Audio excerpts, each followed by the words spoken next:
Now see we were doing topic gas law. तो gas law में हमने दो लॉ कर लिए थे। पहला लॉ था हमारा बॉयल्स लॉ। बॉयल्स लॉ कहता है at constant temperature pressure is inversely proportional to volume. और हमने इसकी इक्वेशन पढ़ी थी P1 V1 is equal to P2 V2 और एक न्यूमेरिकल हमने इस पे कर लिया था। So you need to learn this all. आगे चलते हैं हम आगे। Charles law. तो चार्ल्स लॉ कहता है volume is directly proportional to temperature at constant pressure. तो प्रेशर कांस्टेंट होगा तो volume directly proportional to temperature है। और इसकी इक्वेशन हमने बनाई थी V1/T1 is equal to V2/T2। और फिर हमने यहाँ पे हाइपोथेटिकली जीरो वॉल्यूम का कंसेप्ट पढ़ा था जिसे हमने नाम दिया था absolute zero, also called zero kelvin. ठीक है, इससे रिलेटेड एक हमने न्यूमेरिकल यहाँ पे पढ़ा था, इट वाज इम्पॉर्टेंट। अब हम चलते हैं आगे। जो हमारा टॉपिक है Gay-Lussac's law and Avogadro's law. अब इन लॉ को पढ़ने के बाद हम करेंगे ideal gas equation which is very important. So let us try to understand these two topics. So here first topic is Gay-Lussac's law, also called pressure temperature relation, states that at constant volume, यहाँ पे जो हमारा volume है वो constant है, volume constant, states that at constant volume pressure of fixed amount of gas vary directly with temperature. Mathematically pressure is directly proportional to temperature at constant volume. तो ये भी एक ऑब्जर्वेशन है जो गे-लुसैक्स ने दी थी कि अगर हम वॉल्यूम कांस्टेंट कर दें तो अगर हम टेम्परेचर बढ़ाएंगे तो प्रेशर बढ़ता है और टेम्परेचर घटाएंगे तो प्रेशर घट जाता है। तो ये चीजें हैं, जस्ट कीप इन माइंड। तो टेम्परेचर बढ़ने से प्रेशर बढ़ जाता है। तो आपने ना कई बार देखा होगा अगर साइकिल में ज्यादा हवा भर दो गर्मियों में, तो जैसे ही गर्मियों में टेम्परेचर बढ़ता है साइकिल का टायर जो ट्यूब है ना बर्स्ट कर जाती है, वो इसी रीजन पे है। और सर्दियों में देखा होगा कि नेक्स्ट डे जब हम उठते हैं ठंड के कारण तो टायर में थोड़ी हवा कम लगती है, वो इसीलिए कि टेम्परेचर डाउन होता है तो प्रेशर भी क्या हो जाता है, डाउन। ये just for the knowledge, just keep in mind. और वॉल्यूम कांस्टेंट को ना आइसोकोरिक कहते हैं, आइसोकोरिक। पीछे हमने आइसोबारिक पढ़ा था। वॉल्यूम कहीं पे कांस्टेंट हो तो कोरिक, कोरिक में आ जाता है। आइसो मतलब सेम, कोरिक मतलब आपका वॉल्यूम। प्रेशर कांस्टेंट हो तो बार होता है, आइसोबार, आइसोबारिक, इस तरीके से। तो गे-लुसैक्स लॉ कहता है pressure directly proportional to temperature है एट कांस्टेंट वॉल्यूम। ये इंपॉर्टेंट है। तो इसकी मैंने ऑब्जर्वेशन बताई, गर्मियों में अगर आप अपनी साइकिल की ट्यूब में हवा ज़्यादा भर दो तो हीटिंग इफेक्ट के कारण प्रेशर बढ़ जाता है और टायर बर्स्ट हो सकता है। फिर आता है हमारा एक और law, this law is called Avogadro's law. Avogadro law simple है, मोल कंसेप्ट से भी रिलेटेड है, आपको पता है। एवोगैड्रो लॉ कहता है states that the equal volume of all gases under same condition of temperature and pressure, मतलब कांस्टेंट टेम्परेचर एंड प्रेशर। यहाँ पे हमने लिखा constant temperature and pressure, volume is directly proportional to number of moles. तो Avogadro का आप याद रख लो कि volume is directly proportional to number of moles. Volume बढ़ेगा तो नंबर ऑफ मोल्स बढ़ जाएंगे, वॉल्यूम कम होगा तो नंबर ऑफ मोल्स कम हो जाते हैं eight constant temperature and pressure. अब देखो हमने ये लॉ पढ़ लिए, इसमें से कौन कौन से हमने लॉ पढ़ लिए, इसमें से तीन लॉ बहुत इंपॉर्टेंट है। पहला है हमारा बॉयल्स बॉयल्स लॉ, दूसरा है हमारा चार्ल्स लॉ, और तीसरा जो बहुत इंपॉर्टेंट है इज एवोगैड्रोस लॉ। अब इनको हम शॉर्ट में यहीं पे समझते हैं, फिर इनको हम कंबाइन करते हैं। बॉयल्स लॉ कहता था volume is inversely proportional to pressure या pressure inversely proportional to volume. Charles law कहता है volume directly proportional to temperature. Avogadro law कहता है V proportional to number of moles, मतलब वॉल्यूम। यानी मैंने ये तीन लॉ जो वॉल्यूम वॉल्यूम वॉल्यूम से रिलेट हो रहे थे मैंने एक साथ कर लिए। अब मैं जब इन तीन लॉज को कंबाइन कर दूंगा तो हमें मिलेगी आइडियल गैस इक्वेशन, और कहते हैं कंबाइंड गैस इक्वेशन। इससे पहले मैं एक दो चीजें पढ़ के बता रहा हूँ, जरा आप देखिए क्या है।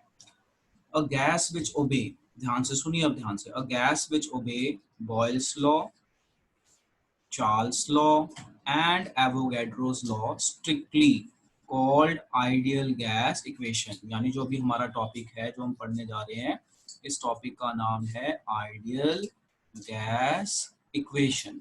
तो आइडियल गैस इक्वेशन वो इक्वेशन है जो बॉयल्स लॉ, चार्ल्स लॉ और एवोगैड्रो लॉ, इन तीन लॉज को स्ट्रिक्टली ओबे करे। अब होता क्या है, आपको पता है हमारे अर्थ पे कोई भी चीज आइडियल नहीं है, क्योंकि जो ये गैस लॉ बनाए गए हैं इसमें कुछ अजम्पशंस लेके बनाए जाते हैं, तो वो अजम्पशंस पता चला आगे जाके गलत हो गई। तो कहता है सच अ गैस इज हाइपोथेटिकल, कह रहा है कि ऐसी गैस कोई है ही नहीं जो ये सबको स्ट्रिक्टली ओबे करे, इसलिए आइडियल गैस तो बन नहीं सकती, हाइपोथेटिकल है। फिर रियल गैस बनती है, उसकी डिस्कशन बाद में करेंगे। It is based on the assumption that the intermolecular forces are not present between the molecule of ideal gas, क्योंकि आइडियल गैस में ये माना गया है कि जो गैस पार्टिकल्स हैं इनके बीच में कोई फोर्स ऑफ अट्रैक्शन नहीं होती।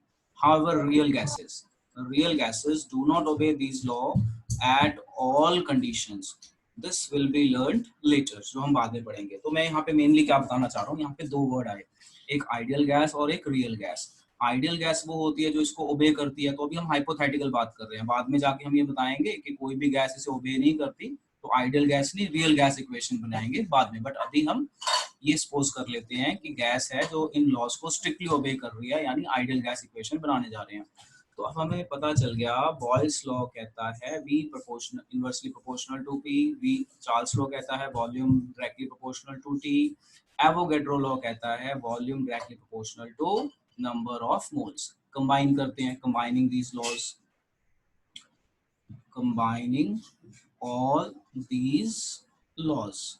तो कंबाइन करेंगे तो volume proportional to inversely proportional to P हो गया, T हो गया और N भी हो गया। तो वॉल्यूम इसी का इक्वल है ना, कि आपने सबको कंबाइन कर दिया। तो बॉयल्स लॉ कहता है volume inversely proportional to pressure, volume directly proportional to temperature, Charles कहता है, एवोगैड्रो कहता है ये। तो हमने इसको कंबाइन कर दिया। अब कंबाइन कर दिया तो अब इसकी साइड्स चेंज करते हैं, तो PV प्रोपोर्शनल टू NT हो गया। अब प्रोपोर्शनल को हटाएंगे तो एक कांस्टेंट आएगा, तो PV is equal to R, constant को हम यहाँ लिखेंगे R NT, और PV is equal to NRT। इसे हम कहते हैं ideal gas equation, ideal gas equation. So just try to understand ये आइडियल गैस इक्वेशन बनी क्या और है क्या। PV is equal to NRT called ideal gas equation, और ये हाइपोथेटिकल है, एक्चुअल में इस तरह की कोई गैस नहीं है जो इन तीनों को ओबे करे, बट साइंटिस्ट ने एक आइडियल बनाया है, बाद में जाके इसके हम चेंजेस की बात करेंगे। तो अगर कोई आपसे पूछ ले what is ideal gas equation, तो आप बताएंगे PV is equal to NRT is ideal gas equation. अब थोड़ा सा और आगे चलते हैं, इनको हम समझते हैं, फिर देखते हैं क्या प्रॉब्लम आती है। अब देखो, जैसे मैं थोड़ा सा और आगे चलूं तो मैं एक और इक्वेशन बनाऊंगा। ये तो थी हमारी आइडियल गैस इक्वेशन का कंसेप्ट। एक और इक्वेशन बन सकती है जिसे मैं नाम दूंगा कंबाइंड गैस इक्वेशन। है तो वो भी कंबाइंड गैस इक्वेशन, बट हम उसे आइडियल गैस इक्वेशन भी कहते हैं। अब मैं अलग से एक नाम देने जा रहा हूँ, कंबाइंड गैस इक्वेशन। अब समझो, हमने पढ़ा है सभी गैसेस को इसमें भी कंबाइन करेंगे। हमने पढ़ा है volume inversely proportional to pressure, then directly proportional to temperature, then directly proportional to number of moles. अब हम क्या करते हैं, इन सबको यहाँ ले आते हैं, तो ये हो जाएगा PV by NT is equal to constant हो जाएगा। ठीक है, अब हम मान लेते हैं कि N इज 1 मोल, हम ये सपोज कर लेते हैं कि 1 मोल है N। तो if N is 1 mole, then PV by T is equal to constant। अब इसकी इक्वेशन भी बना लेते हैं। मान लो प्रेशर में चेंज हो गया आपका, तो प्रेशर में चेंज होगा तो वॉल्यूम टेम्परेचर में क्या क्या चेंजेस आएंगे, तो इसके बेस पे एक और इक्वेशन बन जाती है P1V1 upon T1 is equal to P2V2 by T2। इसे हम कहते हैं कंबाइंड गैस इक्वेशन। तो अभी आपको ये दो चीजें समझ में आ गई होंगी है ये भी कंबाइंड इक्वेशन और ये भी कंबाइंड इक्वेशन है, ये वाली भी। तो हम यहाँ दोनों में क्या फर्क बता रहे हैं, हम यहाँ पे कांस्टेंट को दिखा नहीं रहे, हम ये बता रहे हैं इक्वल टू कांस्टेंट, और हमने कोई हमारे पास कोई वैल्यू है उसमें कुछ चेंज हो गया तो उसके हिसाब से ओवरऑल हमें क्या चेंज मिलेगा उसकी बात हो रही है। तो इस तरीके से, और हम इस तरह से इक्वेशन बना दें तो इसे हम आइडियल गैस इक्वेशन बना देते हैं। सो आइडियल गैस इक्वेशन क्या बनी, PV is equal to nRT। अगर कोई आपसे पूछ ले tell ideal gas equation for 1 mole, है ना, तो क्या बनेगा, अगर मैं पूछ लूँ कि मुझे आइडियल गैस इक्वेशन बताओ for 1 mole, n is equal to 1 mole, तो ये बन जाएगा PV is equal to RT। और यहाँ पे R आपका क्या है, गैस कांस्टेंट, जो मैंने यहाँ पे R लिखा, R है हमारा यहाँ पे गैस कांस्टेंट, और कांस्टेंट की वैल्यू होती है, अभी हम बताएंगे थोड़ी देर बाद ये R की वैल्यू कैसे होती है। जैसे हमने पीछे वैल्यूज पढ़ी हैं, जैसे प्लैंक्स कांस्टेंट, इस तरह से हमने वैल्यूज याद की है ना, एवोगैड्रोस का हमने पढ़ा वैल्यू, इसी तरह से R की भी कुछ वैल्यूज हैं जो हमें याद रखनी है फॉर डूइंग न्यूमेरिकल। चलो इसे नोट कर लो जरा। देखो, अब जो मैं कुछ इंपॉर्टेंट चीजें बताने वाला हूँ रिलेटेड टू दिस इक्वेशन, सो वो आपको ऑलरेडी पता भी है, और एक बार आप सुन भी लीजिए ध्यान से क्या चीजें हैं, देखो ध्यान से। देखिए, हमें ऑलरेडी पता है n होता है हमारा नंबर ऑफ मोल्स, और नंबर ऑफ मोल्स का फॉर्मूला होता है मास अपॉन मोलर मास, याद आ गया ना।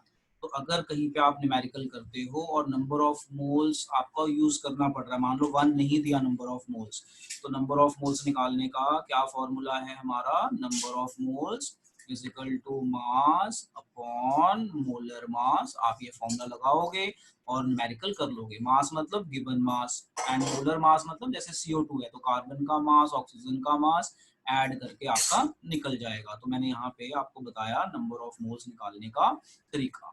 अब देखो यहाँ पे साइड पे आपको एक नोट लिखा हुआ दिख रहा है, इसे आप देखो ध्यान से।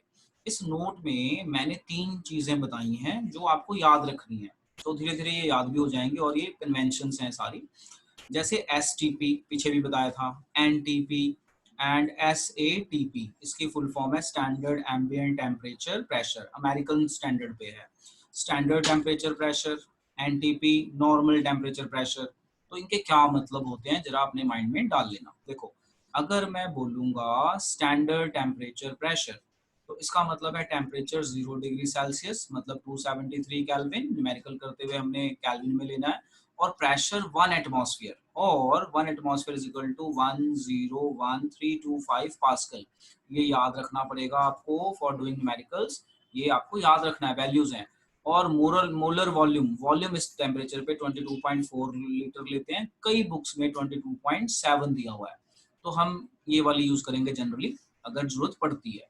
तो मैंने ये बताया स्टैंडर्ड टेम्परेचर, बेटा नोट कर लीजिए, ये बड़ा अलग अलग बुक में अलग अलग वैल्यूज मिलेंगी, तो ये आपने ध्यान रखना है। अगर कहीं पे बोला हो STP, तो STP का मतलब होता है temperature 273 kelvin 0 degree Celsius, pressure 1 atmosphere, और 1 एटमॉस्फेयर इतने पास्कल के बराबर होता है। तो उसके बाद आप आ जाइए मोलर वॉल्यूम 22.4 लीटर, कई बुक्स में ये लिखा हुआ है, ठीक है जी, आपकी NCERT की बुक में ये है। तो आप जस्ट फ्रैक्शन में फर्क है तो आप ये वाली वैल्यू यूज कर सकते हैं, कोई दिक्कत नहीं है, बाकी जनरली कई बार बुक में दे देते हैं। अच्छा, NTP की फुल फॉर्म होती है नॉर्मल टेम्परेचर प्रेशर, क्या होती है full form, normal temperature and pressure. अब इसका मतलब क्या होता है, इसका मतलब होता है नॉर्मल टेम्परेचर प्रेशर कि टेम्परेचर 298। तो आप जनरली देखोगे इस चैप्टर के अलावा अगर मैं कहीं पे बोलूंगा ना STP या NTP, तो वो 298 केल्विन लेते हैं, ठीक है। तो याद रखना 298 मतलब अपना रूम टेम्परेचर हो गया, 25 डिग्री मतलब रूम टेम्परेचर, यहाँ 0 डिग्री ले लिया मतलब ठंड वाला स्टैंडर्ड टेम्परेचर प्रेशर। और प्रेशर 1 एटमॉस्फेयर, यहाँ पे भी 1 एटमॉस्फेयर था, यहाँ कोई फर्क नहीं है। मोलर वॉल्यूम 24 पॉइंट है, ये अलग है, और 24.5 ये अलग है। तो खैर हमें वॉल्यूम का तो अगर आप 22.4 ले लो तो भी वो ठीक कर देते हैं, but at NTP normal temperature pressure साइंटिस्टों ने ये वॉल्यूम निकाला हुआ है, उनका कोई मेथड होगा निकालने का, हमें उससे कोई मतलब नहीं है फिलहाल। Okay, SATP standard ambient temperature pressure, American standard के हिसाब से वो लोग क्या करते हैं, टेम्परेचर 25 डिग्री सेल्सियस मतलब 298 केल्विन, प्रेशर उनका 100 इंटू 10⁻³ पास्कल मतलब 10⁵ पास्कल। इसको अगर आप करोगे 3 + 2 कितना हो गया, 10⁵ पास्कल, और वो मोलर वॉल्यूम कितना लेते हैं, 24.8 लीटर। अच्छा, हमें इसकी जरूरत कब पड़ेगी, हमें इसकी तो जरूरत नहीं पड़ती अमेरिकन स्टैंडर्ड की, हमें या तो एसटीपी या एनटीपी की जरूरत पड़ती है। तो कई बार क्वेश्चन में लिखा होता है एट एनटीपी, तो एट एनटीपी लिखा है ना, तो आपको अंडरस्टूड है कि आप टेम्परेचर 298 केल्विन लोगे, प्रेशर 1 एटमॉस्फेयर लोगे, वॉल्यूम की जरूरत पड़ी तो कितना लोगे, 24 पॉइंट समथिंग। अगर लिखा हो एसटीपी तो आप टेम्परेचर 273 केल्विन लोगे, प्रेशर 1 एटमॉस्फेयर लोगे, वॉल्यूम 1 मोल वाला 22.4 litre. I hope I am clear. तो ये कन्वेंशंस हैं एसटीपी और एनटीपी की, जो हमें याद रखनी है व्हाइल डूइंग न्यूमेरिकल्स। तो जैसे मान लो आगे मैं न्यूमेरिकल कराऊंगा तो कहीं पे न्यूमेरिकल आया तो लिखा हुआ एट एनटीपी पे निकालो और उन्होंने वॉल्यूम टेम्परेचर नहीं दिया होगा, तो हमें अंडरस्टूड है हम ये वाली वैल्यू उठाएंगे, टेम्परेचर 298 एनटीपी पे, एसटीपी पे 273 केल्विन। तो अभी जैसे न्यूमेरिकल आगे आएंगे तो we would be able to understand. अब चलते हैं हम आगे और समझते हैं। अब देखो यहाँ पे ये आर की वैल्यूज हैं, तो यहाँ इस वैल्यू पे आने से पहले मैं थोड़ा सा आइडियल गैस इक्वेशन का यहाँ पे आपको दोबारा बता देता हूँ। सो देखो, अब हमने अभी अलग कलर से मैं यहीं पे आपको करके दिखाता हूँ, जरा देखना। अभी अभी हमने पढ़ा कि जो हमारी आइडियल गैस इक्वेशन है वो है PV is equal to nRT। अब R हमारा कांस्टेंट है, तो अगर मैं R की वैल्यू निकालना चाहूँ तो R is equal to PV by NT आता है। ठीक है, ये इक्वेशन बनी अगर मुझे R निकालना है। अब देखो, प्रेशर की यूनिट पास्कल में हो सकती है, वॉल्यूम की यूनिट ml में, लीटर में, डीएम क्यूब में, अलग अलग हो सकती है वॉल्यूम की यूनिट, प्रेशर की यूनिट अलग हो सकती है। टेम्परेचर हमने हमेशा केल्विन में लेना है और मोल्स तो हमेशा मोल्स में रहेंगे। यानी अगर प्रेशर एटमॉस्फेयर में हुआ, वॉल्यूम लीटर में हुआ या ml में हुआ या किसी और यूनिट में हुआ, यानी ये दोनों R की वैल्यू को अफेक्ट करने वाले। तो R की वैल्यूज का एक टेबल बना हुआ है जो हमने याद करना है फॉर डूइंग न्यूमेरिकल्स। तो हमने कंबाइंड गैस इक्वेशन पढ़ ली, अब हम आइडियल गैस इक्वेशन को रिलेट करके आगे लेके चलते हैं और आप इसे समझिए। एक बार दोबारा मैं बताता हूँ, जस्ट ट्राई टू अंडरस्टैंड। देखो क्या बताया मैंने, आइडियल गैस इक्वेशन है PV is equal to nRT। तो अगर मैं R की वैल्यू निकालना चाहता हूँ तो R को एक साइड कर लूंगा, तो इक्वेशन बनेगी PV अपॉन NT। अब N की यूनिट मोल्स है, T की यूनिट केल्विन है, तो यहाँ तो कोई दिक्कत है नहीं। दिक्कत कहाँ है, प्रेशर, यानी मैंने प्रेशर की एटमॉस्फेयर ले ली, वॉल्यूम की यूनिट लीटर ले ली, तो मेरी R की वैल्यू चेंज हो जाएगी। अगर मैंने प्रेशर पास्कल में ले लिया, वॉल्यूम आपका DM में ले लिया, तो मेरा आंसर चेंज हो जाएगा। अब देखो कैसे, जब मैं नेक्स्ट पेज पे चलता हूँ तो ये देखो, अगर मैं वॉल्यूम लीटर में लेता हूँ, प्रेशर एटमॉस्फेयर में लेता हूँ और सारी वैल्यूज डालता हूँ, तो मेरी R की वैल्यू आएगी 0.0821 लीटर एटमॉस्फेयर पर केल्विन। बट अगर मैं लीटर की जगह ml ले लूँ तो मेरी वैल्यू चेंज हो जाएगी, समझ रहे हो ना, क्योंकि लीटर का वो इंटू 1000 कर लो तो ये आ जाएगा। अब मैं लीटर बार ले लूँ, देखो वॉल्यूम मैं लीटर में ले लूँ, प्रेशर मैं बार में ले लूँ, फिर मेरी ये वैल्यू आएगी। अच्छा, वॉल्यूम मैं डीएम क्यूब में ले लूं और प्रेशर मैं बार में रहने दूं, तो मेरी ये वैल्यू आएगी जो नियर अराउंड सेम ही आ रही है डीएम में भी, क्योंकि लीटर का मतलब डीएम क्यूब ही होता है, 1 लीटर इज 1 डीएम क्यूब, तो ये सेम है। अगर मैं वॉल्यूम मीटर क्यूब में ले लूं और प्रेशर पास्कल में ले लूं तो मेरी वैल्यू ये आएगी। और पास्कल को हम ये मीटर स्क्वायर को हम ये भी कहते हैं, pascal is equal to this, और newton metre square is also equal to, ये नीचे मैंने दिया हुआ है। तो ये थोड़ा सा हमारा चैलेंज है जो हमें याद करना पड़ेगा। देखो मैंने यहाँ साइड में भी बताया, ideal gas equation form by combining gas laws that is PV is equal to nRT।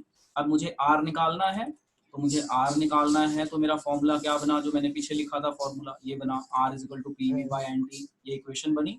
तो R मुझे निकालना है PV N और T, तो N तो हमेशा मोल रहेगा, देखो मोल केल्विन, मोल केल्विन, यानी मोल केल्विन, मोल केल्विन, मोल केल्विन, मोल केल्विन, यानी टेम्परेचर और मोल्स में फर्क नहीं है, यानी टेम्परेचर केल्विन में, एन हमेशा मोल में। कहाँ फर्क पड़ रहा है, वॉल्यूम में और प्रेशर में, कि मैं वॉल्यूम की यूनिट चेंज कर रहा हूँ या प्रेशर की चेंज कर रहा हूँ, तो मुझे अलग तरह की वैल्यूज मिल रही हैं। आई होप आई एम क्लियर। अब ये वैल्यूज नोट कर लो, अपने ब्रेन में डाल लो एंड ट्राई टू सॉल्व।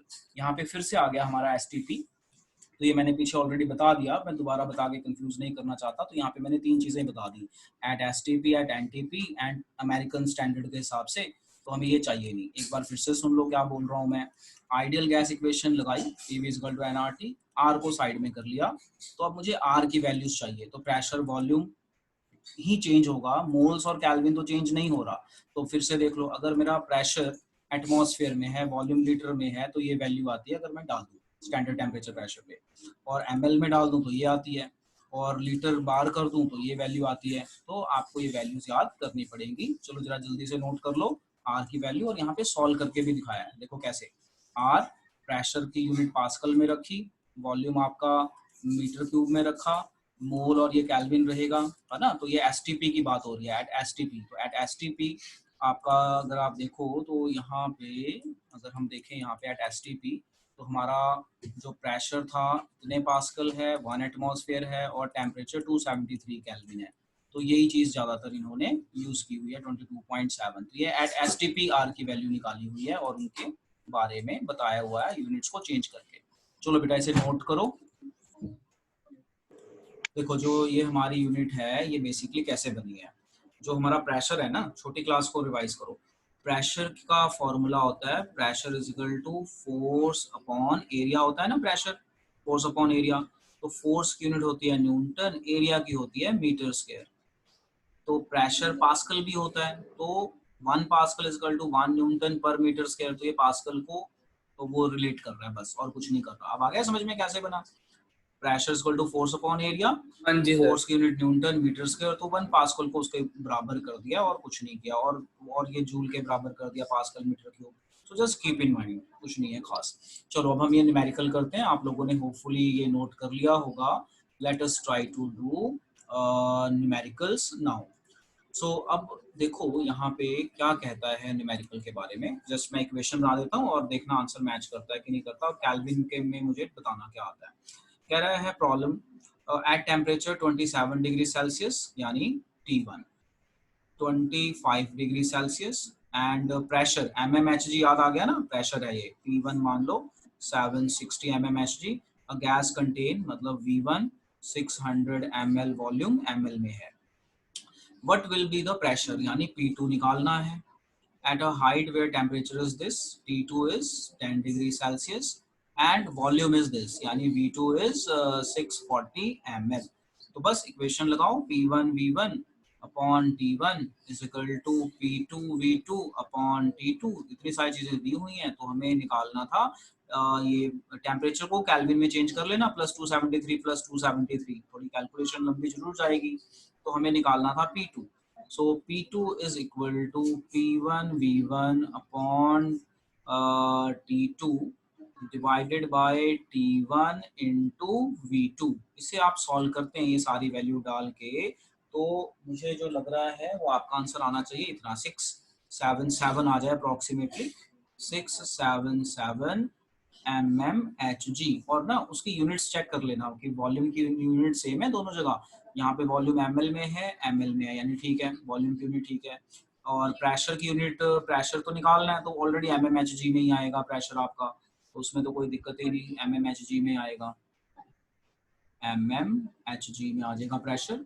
और टेम्परेचर आपको केल्विन में करना है। तो देखो आया आंसर बेटा, सॉल्व करके देखो।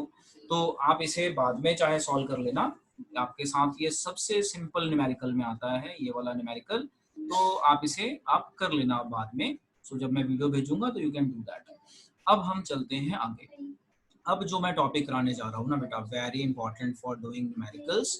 आगे जो हम न्यूमेरिकल्स करेंगे उसके लिए बहुत बहुत इंपॉर्टेंट है। देखो क्या है, कहता है density and molar mass of gaseous substance, तो आइडियल गैस से रिलेट करते हैं। यानी हम आइडियल का इक्वेशन का जो फॉर्मूला है उसको डेंसिटी में चेंज करने जा रहे हैं। तो देखना कैसे होता है, ध्यान से देखना और इसे आप साथ साथ नोट कर लेना।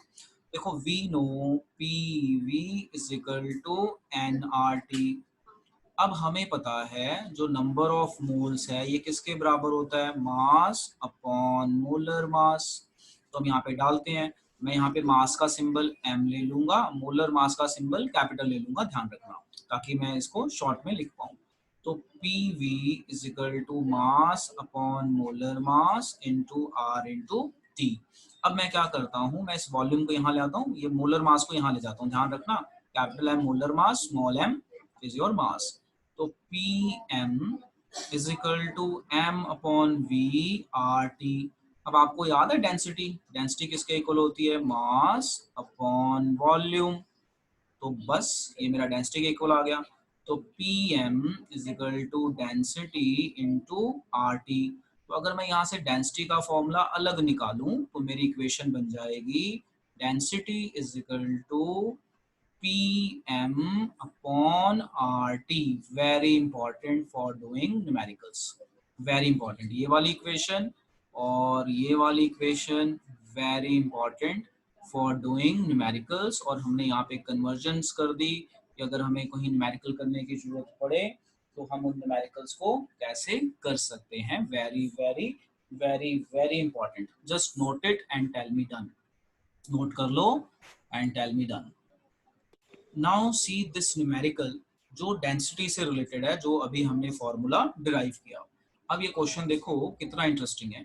Just try to understand. Question कह रहा है calculate the density of ammonia, ammonia is NH3 at 30 degree Celsius and pressure 5 bar. तो डेंसिटी दे दी उसने, टेम्परेचर दे दिया, प्रेशर दे दिया। तो हमने क्या करना है, हमने फॉर्मूला लिखा PV is equal to NRT। N को ओपन कर दिया, मास अपॉन मोलर मास, और मास मोलर मास को एक साइड कर दिया, डेंसिटी निकाल दी। जैसे हमने डेंसिटी का फॉर्मूला निकाला था तो यही फॉर्मूला बन गया डायरेक्ट। तो आपको दिखाने की जरूरत नहीं है, जैसे यहाँ पे दिखाया ना, तो आप डायरेक्ट लिख लो डेंसिटी का फॉर्मूला। अब देखो क्या करना है आगे। टेम्परेचर दिया है 30, तो उसको कैल्विन में चेंज कर लो। टेम्परेचर को 30 प्लस 273 कर लो, कितना आएगा, कितना आ गया, कितना आएगा बेटा बोलिए, 303 कैल्विन आ जाएगा। और प्रेशर आपको दिया हुआ है 5 बार। अब आप आर की वैल्यू देख लो, आर की वैल्यू किस में लोगे, बार वाली वैल्यू। आर की आप बार वाली वैल्यू ले लो। तो उस टेबल को अगर आपने ड्रॉ किया है तो 5 बार है, और हमसे पूछा क्या है, कैलकुलेट डेंसिटी। तो वॉल्यूम तो यहाँ खत्म ही हो गया, तो आर की कोई भी वैल्यू ले सकते हो बार वाली। तो इन्होंने जो जो ली है 0.831 बार DM³ यानी लीटर। DM³ मतलब लीटर में, यानी ग्राम लीटर में आंसर आएगा। याद रखना यहाँ पे कि 1 litre is equal to 1 DM³ और 1 centimetre is equal to, centimetre cube is equal to 1 ml होता है। Just keep in mind. तो 1 लीटर 1 DM³ के इक्वल होता है। तो इन्होंने बार लीटर, देखो यहाँ पे वॉल्यूम तो क्लियर ही नहीं था ना क्या है, सिर्फ प्रेशर था। तो आर की आपके पास इतनी सारी वैल्यूज थी, इतनी सारी वैल्यूज में से उन्होंने कौन सी वैल्यू हमने यहाँ पे डाल दी, बार के हिसाब से डाल दी। तो देखो बार के हिसाब से कौन सी है यहाँ पे, बार के हिसाब से ये रहा बार, ये रहा बार। तो उसने ये वाली वैल्यू डाल दी, बार लीटर या बार DM³। लीटर और DM³ सेम होता है, जस्ट कीप इन माइंड। तो 0.083। अब आपको समझ में आया ना उसने ये वाली वैल्यू क्यों उठाई, क्योंकि बार था, वॉल्यूम दिया ही नहीं था। तो कोई भी उठा लो क्योंकि वॉल्यूम तो दिया ही नहीं था वहां। तो आपका ऑटोमेटिकली आंसर लीटर में आ जाएगा, और दोनों लीटर ही हैं, दोनों लीटर ही हैं, कोई दिक्कत ही नहीं है। अगर सेंटीमीटर क्यूब होता तो इंटू 1000 कर देना था आपने, फिर उसके हिसाब से आंसर आया था, फिर 8.31 के करीब आ जाना था। तो आपको ये समझ में आ गया। तो इसे नोट कर लो। और यहाँ पे इस तरह के क्वेश्चन बेटा पेपर में बहुत आते हैं, बहुत आएंगे, और आगे भी आपको बहुत करना पड़ेगा। चलो एक बार मैं कंक्लूड करता हूँ इस क्वेश्चन को। कहता है कैलकुलेट डेंसिटी ऑफ अमोनिया, कहता है कि अमोनिया की डेंसिटी निकालिए एट 30 डिग्री सेल्सियस। यहाँ लिख दिया मैंने 30 डिग्री सेल्सियस, उसको कैल्विन में चेंज कर दिया। प्रेशर हमें बार में दिया है, जब हमें प्रेशर बार में दिया है तो हम आर की वैल्यू बार के हिसाब से लेंगे, जो हमने देखी 0.083 बार लीटर, बार लीटर पर मोल पर कैल्विन। यहाँ तो कोई चेंज नहीं है, यहीं पे चेंज है बार एंड लीटर। तो बस हमने फॉर्मूला लगाया, density is equal to pressure into molar mass upon R into T. Pressure हमारे पास 5 है, 5 बार ही है ना, 5 बार। मोलर मास निकाल लो NH3 का, NH3 का मोलर मास कितना होता है, तो N का मास होता है 14 और H का मास होता है 1 इंटू 3, ये 17 के करीब आ गया। तो ये हो गया आपका 17 ग्राम पर मोल। आर की वैल्यू हमने लिखी ली 0.083 बार लीटर पर मोल पर कैल्विन, पर मोल पर कैल्विन ऐसे यूनिट। और टेम्परेचर हमारा कैल्विन में ही आएगा, दैट इज 303 कैल्विन। तो I hope I am clear कि ये मोलर मास कैसे आया। इसको सॉल्व करेंगे तो आपका आंसर 3.4 ग्राम पर लीटर अप्रोक्सीमेटली इतना आ जाएगा। चलो बेटा इसे नोट कर लो।